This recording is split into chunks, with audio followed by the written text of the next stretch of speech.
आज की कहानी है हंसेल और ग्रेटल की। सालों पहले पंडारी शहर के पंचमढ़ी जंगल के पास एक लकड़हारा अपने परिवार के साथ रहता था। उसके 2 बच्चे थे, हंसल और ग्रेटल। लकड़हारा अपने दोनों बच्चों से बेहद प्यार करता था, लेकिन उनकी सौतेली माँ को दोनों बिल्कुल पसंद नहीं थे। लकड़हारा गरीब होने की वजह से बहुत मुश्किल से अपना परिवार चला रहा था। एक दिन उसने अपनी पत्नी से कहा, इतने कम पैसों में घर परिवार चलाना बहुत मुश्किल लग रहा है। पति की यह बात सुनते ही उसने कहा कि तुम चिंता मत करो, मैं कोई रास्ता निकाल लूंगी जिससे हम आराम से जिंदगी जी लेंगे। यह कहते हुए लकड़हारे की पत्नी के मन में हुआ कि क्यों न वो दोनों बच्चों को जंगल छोड़ दे, जिससे उनका खर्च कम हो जाएगा। इसी बीच जब एक दिन लकड़हारा बाजार गया तो उनकी सौतेली माँ हंसल और ग्रेटल को लेकर जंगल चली गई। उसने जंगल के बीच में दोनों को छोड़ दिया और कहा कि तुम लकड़ी इकट्ठा करो और मैं अभी आती हूँ। इतना कहकर वह तेजी से अपने घर चली गई। कुछ समय बाद शाम हुई और दोनों परेशान होने लगे।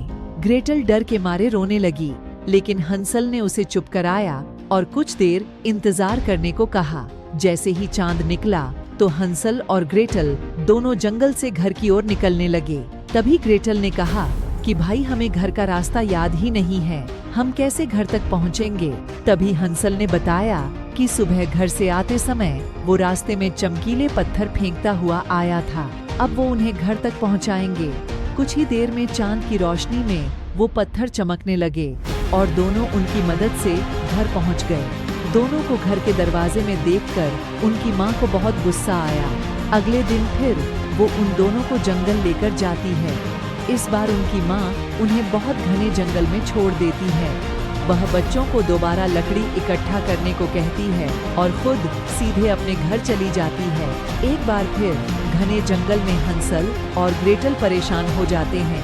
भूख शांत करने के लिए वो जंगल से कुछ फल तोड़कर खा लेते हैं। उसके बाद चांद निकलते ही घर ढूंढने के लिए दोनों निकल पड़ते हैं। 2 दिन तक वो घर ढूंढते ढूंढते थक जाते हैं, लेकिन घर नहीं मिलता। साथ ही वो और घने जंगल में चले जाते हैं। तभी उन्हें एक चिड़िया की आवाज सुनाई देती है। वो उस आवाज को सुनते सुनते आगे बढ़ते हैं। चलते चलते उन्हें चॉकलेट से बना एक घर दिखाई देता है। वो दोनों उस घर में जाकर भरपेट चॉकलेट और केक खाते हैं। शाम होते ही उस घर का दरवाजा खुलता है और वहाँ एक बूढ़ी महिला आती है।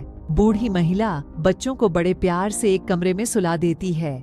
जैसे ही बच्चे सो जाते हैं तो वह महिला हंसल को बंदी बना लेती है। वो हंसल को एक पिंजरे में बंद करके रखती है और ग्रेटल को घर का काम करने के लिए खुला छोड़ देती है। कुछ दिनों तक ग्रेटल घर का काम करती रही और हंसल पिंजरे में भूखा बंद रहा। तभी महिला ने एक दिन हंसल को पिंजरे में भरपेट खाना खाने को दिया और उसे बताया कि वो कल उसको खा जाएगी। दरअसल वह एक भूत थी जिसने बच्चों को फंसाने के लिए चॉकलेट का घर बनाया था। अगले दिन वह महिला बड़े से बर्तन में पानी उबाल रही थी, जिसे देखते ही ग्रेटल के मन में हुआ कि क्यों न इसे इसमें ही धक्का दे दिया जाए। यह सोचते ही उसने महिला को उबलते पानी में धक्का दे दिया और अपने भाई को उसकी कैद से आजाद करवा लिया।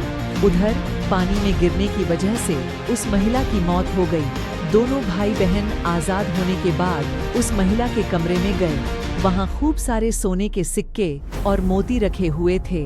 हंसल और ग्रेटल अपने जेब में कुछ सिक्के और मोती रख लेते हैं और फिर अपना घर ढूंढने के लिए निकल जाते हैं। चलते चलते उन्हें एक जाना पहचाना रास्ता दिखता है और वो उस पर 2 घंटे तक आगे बढ़ते हैं। तभी चांद निकल आता है और हंसल द्वारा पहली बार जंगल आते हुए फेंके गए चमकीले पत्थर चमकने लगते हैं। दोनों उन पत्थरों की मदद से घर पहुंच जाते हैं। दोनों बच्चों को घर में देखते ही उनके पिता बहुत खुश होते हैं।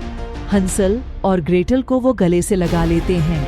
इसी दौरान वो उनकी जेब में सोने के सिक्के और बेशकीमती मोती देख लेते हैं। तभी बच्चे पूरी कहानी सुनाते हैं और पिता को दोबारा गले लगा लेते हैं। उधर उनकी सौतेली माँ अपने व्यवहार के लिए बच्चों से माफी मांगती है और सब खुशी खुशी साथ रहने लगते हैं। इस कहानी से हमें यह सीख मिलती है कि मुसीबत में घबराने की जगह हिम्मत से काम लेना चाहिए। कोशिश करने वालों की कभी हार नहीं होती है और हिम्मत रखने वाले हर मुश्किल से निकलने का रास्ता ढूंढ लेते हैं। ऐसे ही कहानियाँ सुनने के लिए हमारे हिंदी कहानियाँ चैनल को लाइक, शेयर और सब्सक्राइब जरूर करें।